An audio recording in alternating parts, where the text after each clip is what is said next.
Go to John chapter 18, and we're going to jump in today. We've been following the story of God. John's the fourth book in the New Testament, by the way. We've been in the Gospels, Matthew, Mark, Luke, John, for a pretty good while. We've got about 3 or 4 more weeks maybe, and then we'll move on out of those. But these are the accounts of Jesus, and that's where we're at in the story. And I'm not giving you the whole story again, but we started before the earth, when God existed before creation. And we went through his creation. We went through the fall of creation where man chose to rule his own kingdom and to put God out of his kingdom in that sense. Sin entered the world, death entered the world.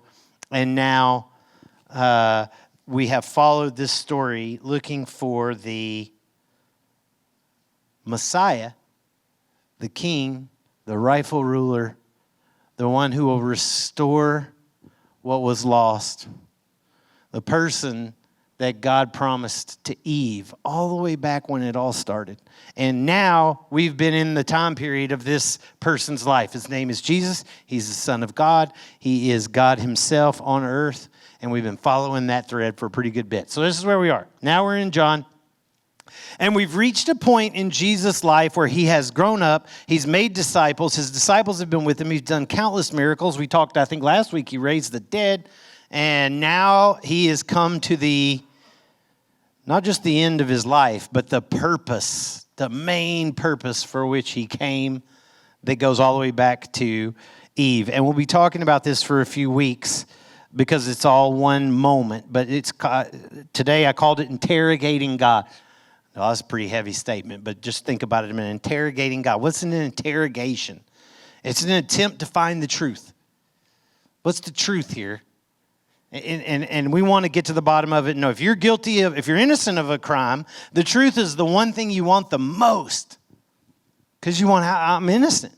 If you're guilty of a crime, truth is the one thing you're most afraid of. You know what I mean? So it's a powerful statement to say interrogating God, but what we're looking for is what's the truth? I watched a handful of shows the other day. I was doing nothing which is rare for me. And I just got stuck watching these dumb Terror in the Woods shows on I don't know what it was, Discovery Channel or Travel Channel or something. And they were talking about everything from werewolves to cave-dwelling mutants, I'm not kidding you, to aliens and shapeshifters. All true, of course. These were all true accounts because Joe Bob said it happened, or whoever it was. Most of it, as you probably could guess, was centered around Bigfoot and different accounts of him from all over the place. And I grew up fascinated by Bigfoot. I remember stories of that in the 70s when I was a kid. And they're no different now, except surprisingly, in the age of camera phones, no one can still capture any kind of quality photo of this thing. I don't care where you fall. That's not what I'm here to talk about, whether he's there or not, okay? But what's the truth? UFOs, take your pick. Ghosts, mediums, psychics, the Loch Ness Monster. We can go straight down them all. But it's not just mystical things. It's other things too. It's social media, YouTube. They all tell you what's true. And this is not about where we feel politically. That's not what I'm talking about. I'm just saying people all tell you what's true.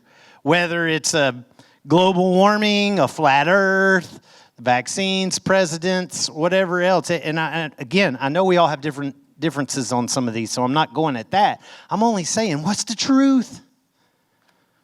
What is the truth? Today, though, we're not talking about mysticism or conspiracies. The Bible has another focus, and that is, what's the truth about God? He's the one on trial here. The king of all creation now faces an interrogation.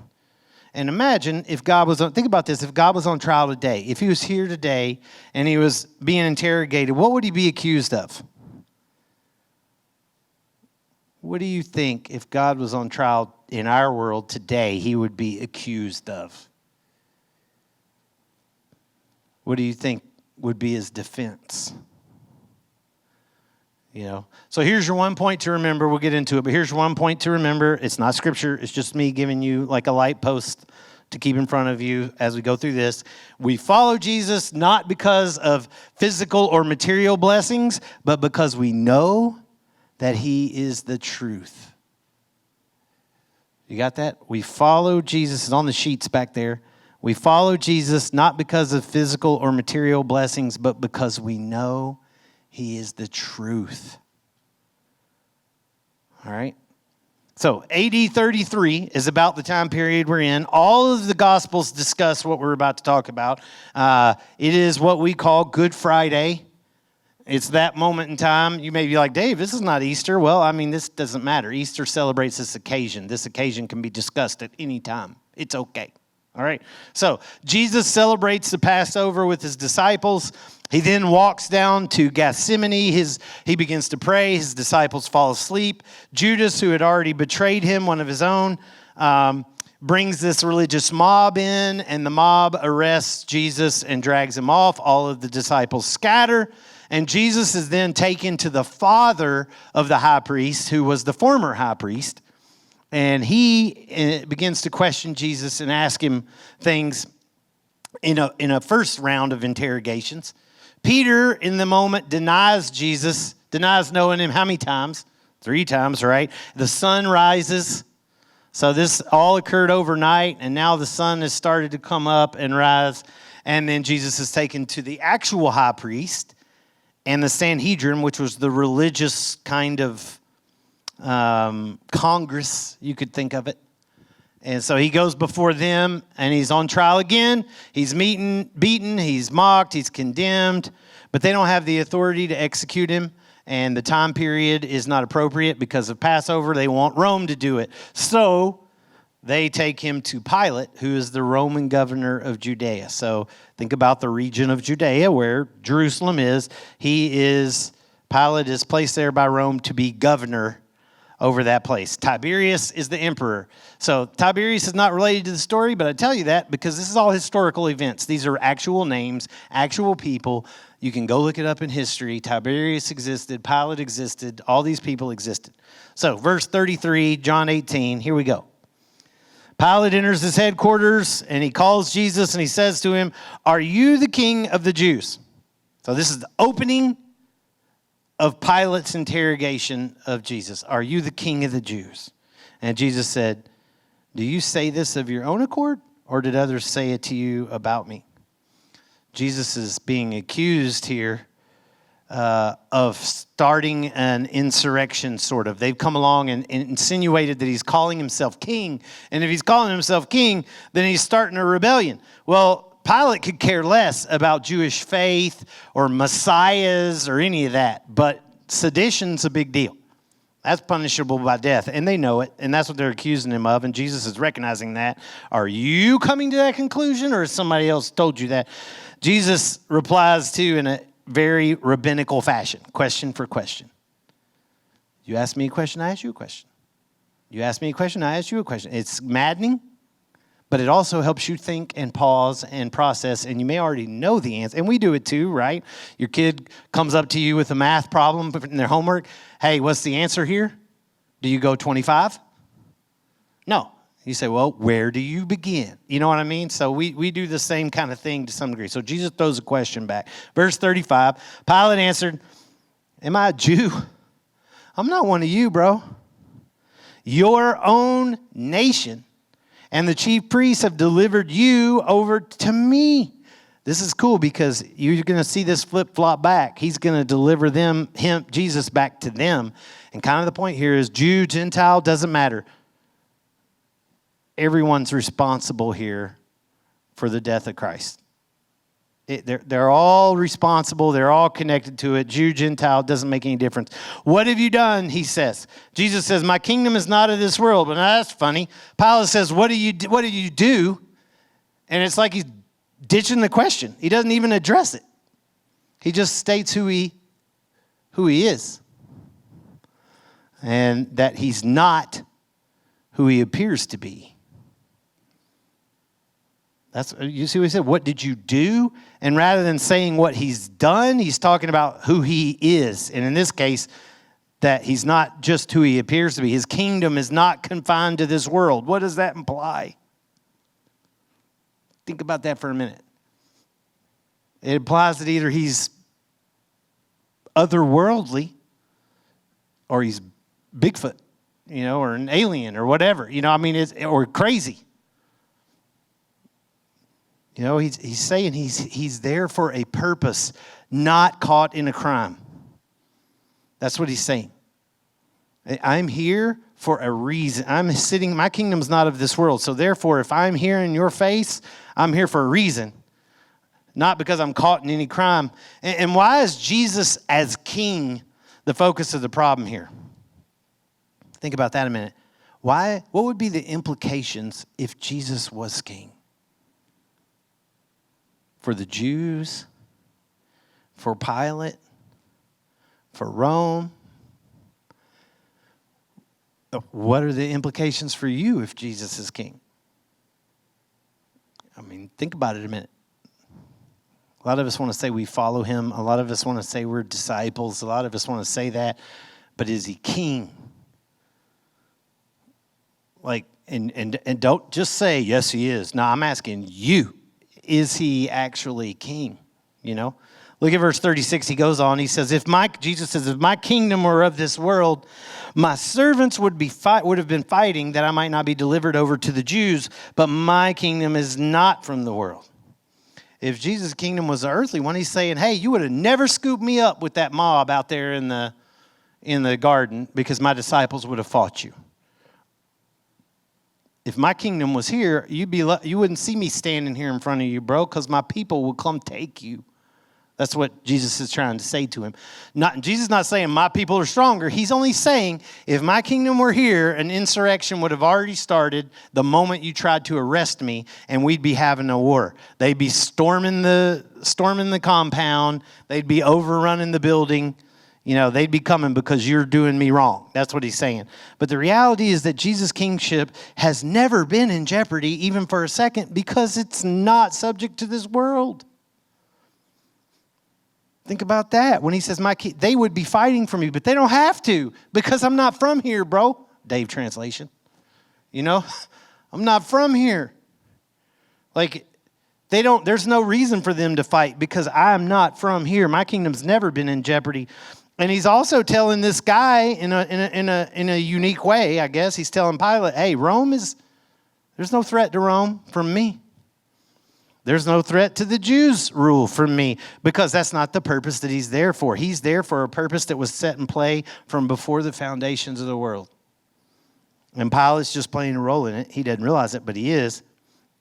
And Jesus didn't need anybody to defend him because he came there to face death. The kingdom that he's come to do battle with, it's not Rome, it's not the Jews, it's death. And somebody's got to put him there. So we're having this whole conversation, Mr. Pilate, but what you don't realize is that my kingdom has never been in jeopardy because you're just part of it at the moment. What about us today? I think about this because I like apologetics, and this is one of those go-to apologetics passages. Do we need to apologetics means arguing the faith. Do we need to defend Jesus today? He said he didn't need any defense back then. Do we need to defend him today? Think about this a minute. Does he need us to fight for him today? Did he need us to fight for him then? 1 Peter 3:15 says this. It says, in your hearts, honor Christ as Lord, as holy, always being prepared to kick somebody's teeth in if they don't agree with me and you. That's not what it says, right? Always be prepared to correct and straighten them all out. That's not what it says, is it? Always be prepared to what? Make a defense to anyone who gets in your way, to anybody who won't hear what you're saying, to anybody who defies what you think. That's not what it says. To anyone who what? Asks for the reason that you are so full of hope. That's the complete opposite of storming down people and setting people straight and fighting and arguing and yelling and saying you're wrong and whatever. It's the complete opposite. It's saying there's something in you that is so full of hope that it draws people to ask, why are you so happy even though this whole country is going to crap? And then you get to answer. So be prepared. And how do you do it? With gentleness and what? What's the word? Respect. That's the one nobody wants. Oh, I'll be real gentle and tell you you're an idiot. I'll be real gentle and tell you you're a moron. That's not respect, right? That's not respect. Do they deserve respect? It didn't ask that, did it? Didn't say that. Do they qualify for respect? Didn't say that, did it? Didn't say that. When we find our faith is in question or we see what appears to be God on trial, we need to remember He doesn't need a defense. The Bible was here before you got here. The Bible will be here when you're gone. Newsflash. He doesn't need, Jesus was here before you got here. Jesus will be here when you're gone. He doesn't need your defense. Our salvation, just remember it like this. Our salvation, our hope, our faith comes from His sovereignty, not from how well we defend it. Our hope comes from His sovereignty, not how good we are at arguing about it. He doesn't need that. He can handle it. Verse 37, then Pilate said, so you're a king. Or you could say, so you are a king, however you want to look at it. Jesus answered, you say that I'm a king, and for this purpose I was born. And for this purpose I've come into the world, to bear witness to the truth. Everyone who is of the truth listens to my voice. And Jesus, this whole term wording Jesus is using is so kind of strange. But what He's saying is He is a king. He's the king of truth. He is the purpose that He's there for is to declare the truth, and those who know the truth hear Him. That's what He's saying. He is a king. Notice it says everyone who is of the truth, not everyone who knows the truth. He's not talking about some kind of secret word or a one-time revelation of some kind of expert knowledge like, hey, the people who actually know that we're living in the matrix here and that all this is not real or whatever. It's not like there's some secret revelation that He's talking about and He's saying those who know the truth. That's not what He said. He said those who are of the truth. This kingdom is ruled by a king who is the truth. John 14:6, you probably all know it. I am the way, the what? Truth and the life. I am the truth. Jesus said so Himself. And all who are part of His kingdom hear or listen to Him. John chapter 10, you can read it in your own time, around verse 27 or so. He says, my sheep hear my voice. I know them and they follow me. Hear my voice. Hear Him. He says it outright.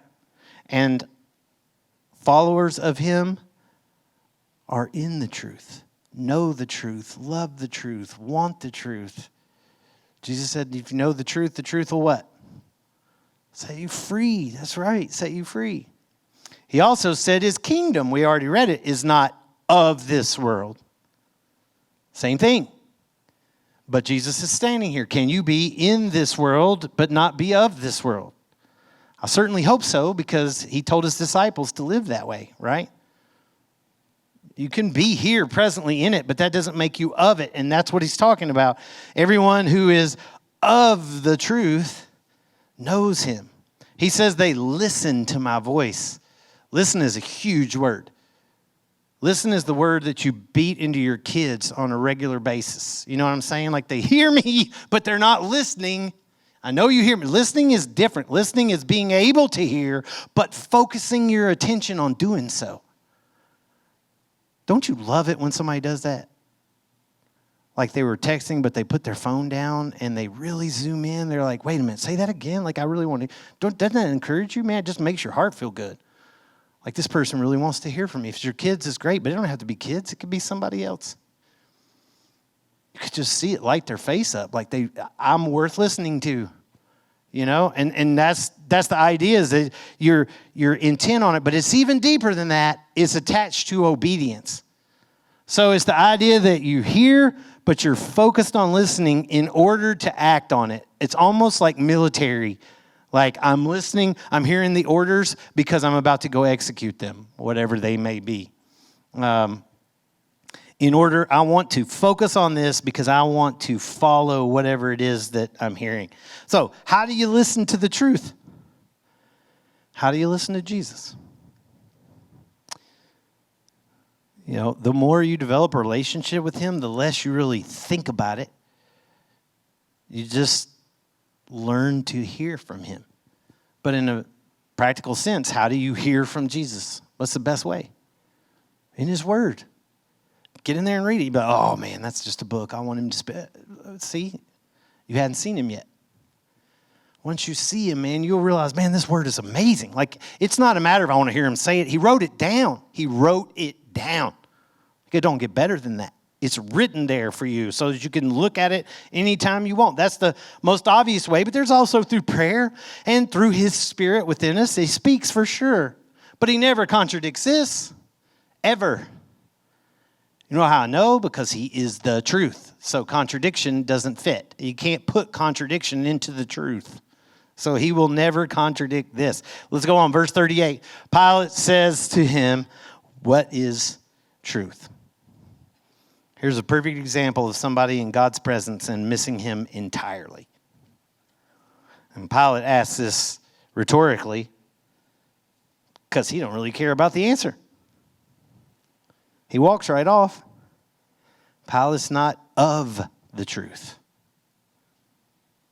Like most of the world today. What is truth? But then they smirk and walk away. They don't actually want that. Nobody really wants the answer to that. You know what I'm saying? Everybody thinks it's a cool topic, but nobody wants it. That's because the world believes that the truth hurts, or the truth are always hurting, or always restrictive, or the truth is always excluding, or the truth is always, condemning. So they've invented this relative truth, which is amazing because that's a self-defeating statement. How can the truth be relative to you? I don't even have to go break this down. You just think about it a minute. It makes absolutely no sense. To me, it's hot outside. Well, to me, it's cold. Well, let's go outside and find out. You know what I'm saying? And then you can walk out there, and it can be 122 degrees, and you can sit here and say all day it's cold, but we'll start piling coats on you and see how long until heat stroke hits. You know what I'm saying? And you can still say you're cold if you want. That's just ridiculous. There has to be a truth. The truth is, it's 122, it's hot. You know what I mean? Relative truth is a ridiculous statement, but people create that in order to categorize what they want to be okay and not okay.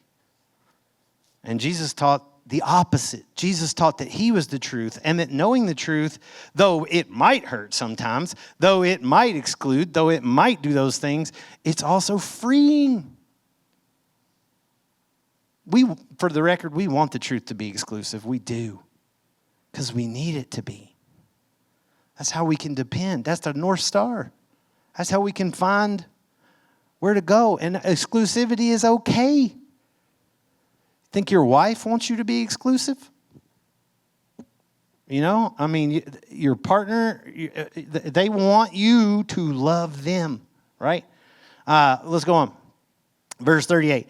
After he'd said this, he went back outside to the Jews. So Pilate has heard this. He said, "What's truth?" And then he walks through. He doesn't even wait for an answer. He walks out and he tells them, "I don't find any guilt with him." There's nothing wrong with this guy. How many people are like this one today? This is probably the most common one I see. Hey, Jesus is cool, man. Jesus is just all right with me. Whatever the song is. Jesus is my homeboy, right? I don't got nothing against him personally. Sure, man. Sure, he was great, man. Sure, he was innocent. Another corrupt government system killing an innocent person. I don't know, whatever it is. But is that what's happening here? Do you know the truth? Are you of the truth. So Jesus is sent by Pilate to Herod, who's kind of this puppet king that Rome has pacified the Jews by letting them have. And he's a Jewish king in a very pitiful sense. And he interrogates him. He finds no guilt in him. He sends him back, mocks him some, but sends him back to Pilate. And then Pilate offers the crowd a choice. Hey, I tell you what, how about Jesus or this known criminal? The crowd chooses who? The criminal, known criminal, and screams for Jesus' head, more or less. Jesus is innocent, but he's condemned. And in his place, the guilty go free. Even this moment is a picture of the gospel.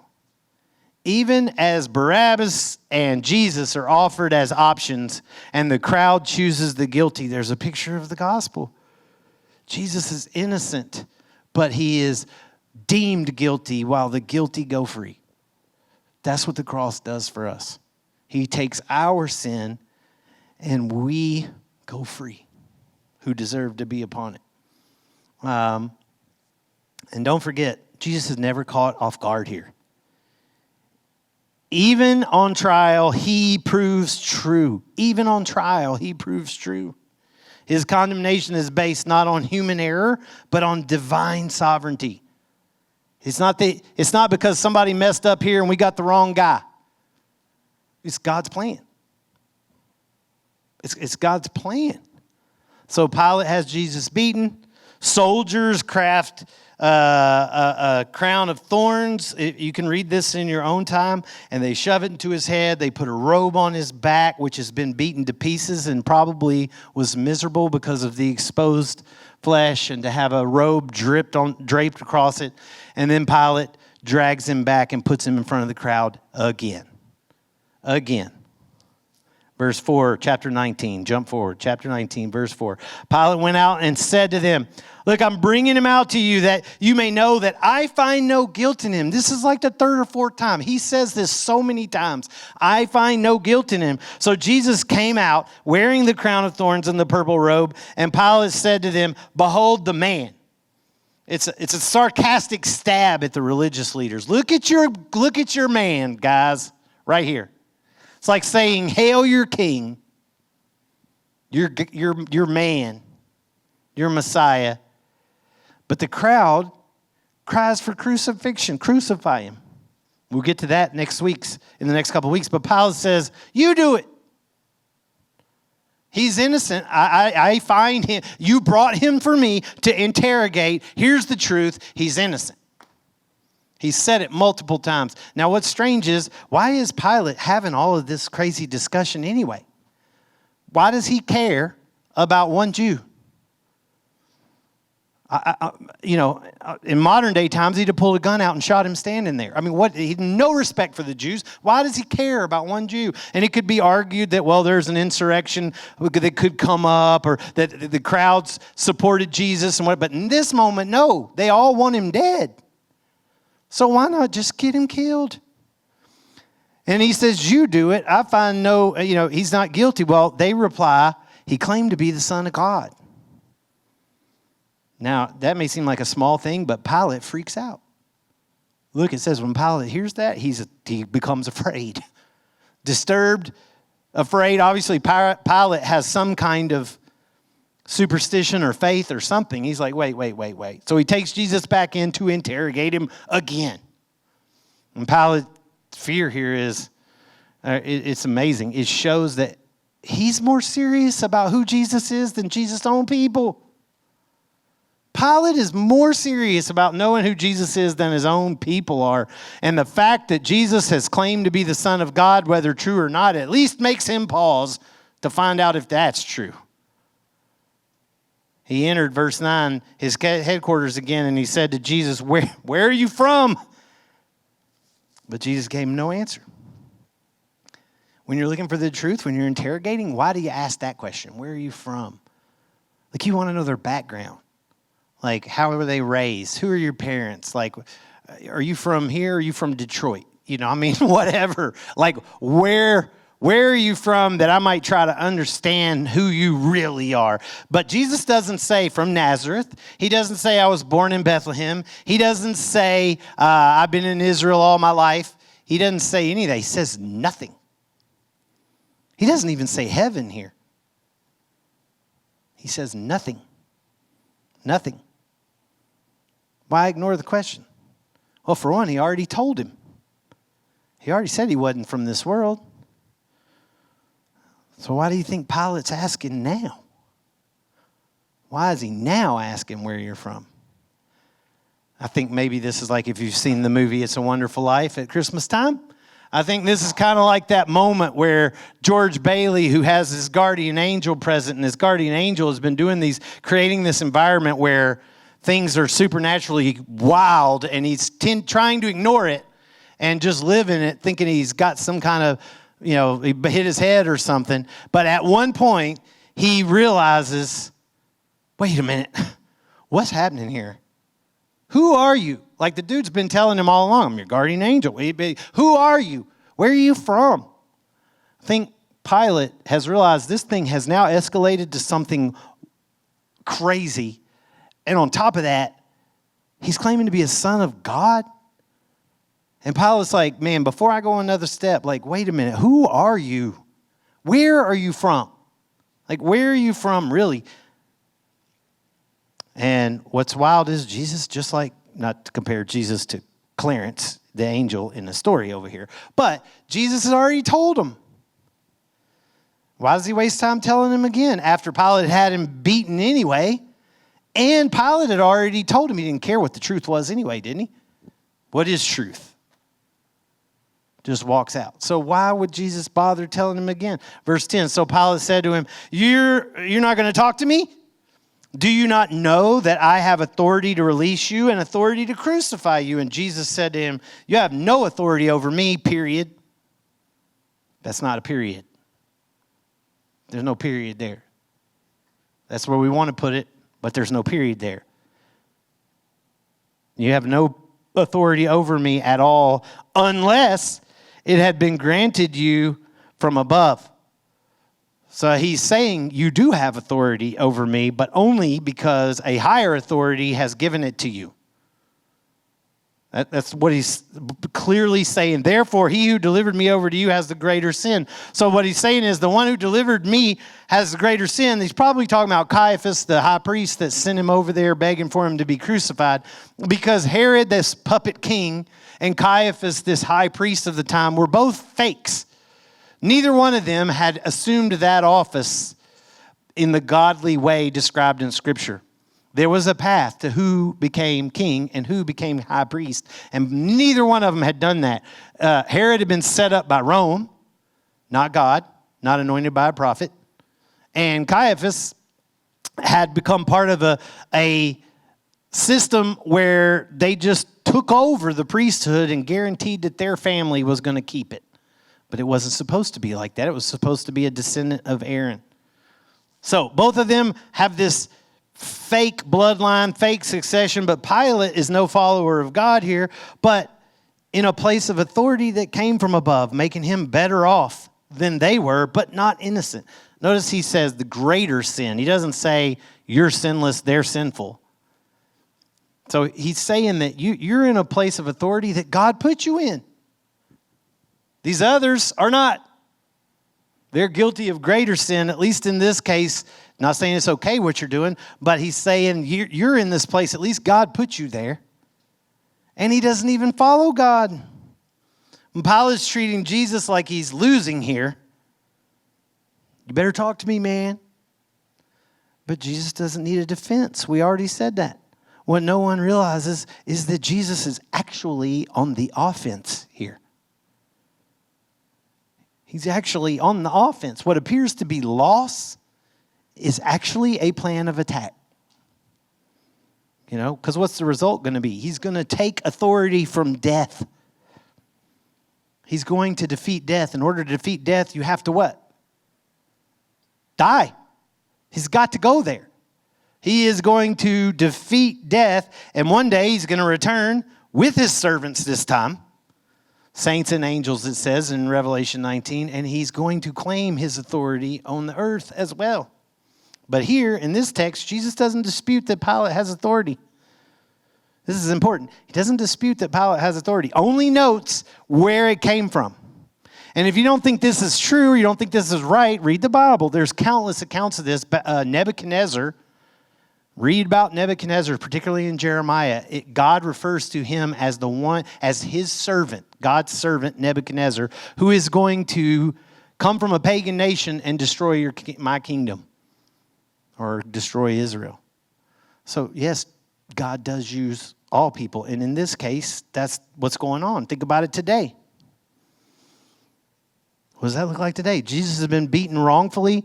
His character and his integrity or identity have been challenged. He's been mocked by this leader who's about to put him to death. And still, he acknowledges that the governor has been given authority from above. Was Pilate assigned to this position by God? Clearly. Jesus says so himself. Was Pilate someone who prayed? Clearly not. Was Pilate someone who loved Jesus? Clearly not. Was Pilate part of a bigger plan of God? Clearly. Clearly. But we're not in that. We don't have his perspective. We're in the moment. That's why Paul wrote some things, and I know they're challenging. Take it up with Paul. Take it up with Scripture. Titus 3, verse 1. Remind them, Titus, Paul says, to be submissive to rulers and authorities, to be obedient, be ready for every good work, to speak evil of who? Speak evil of no one. Speak evil of no one in the context of rulers and authorities. Avoid quarreling. Be gentle. Show perfect courtesy towards the people you like best. Towards all people. All people. Romans 13:1. This right here is heavy. You got to keep this in context too. Let every person be subject to the governing authorities. For there's no authority except from God. And those that exist have been instituted by God. Therefore, whoever resists the authorities resists what God has appointed, and those who resist will incur judgment. It says it plain as day. Does that mean you have to like our president, not remotely? That's not what it's saying. Didn't say like, does that mean you have to agree with the governor of Arizona? No, it doesn't say any of that. Does that mean that you cannot vote and you cannot raise votes? No, it's got nothing to do with any of that. Does it mean you should lead people in a biblical correct direction? Yes, all of that's true. All this is saying is don't break the law. If you do break the law, you're going to be subject to judgment. Is that true?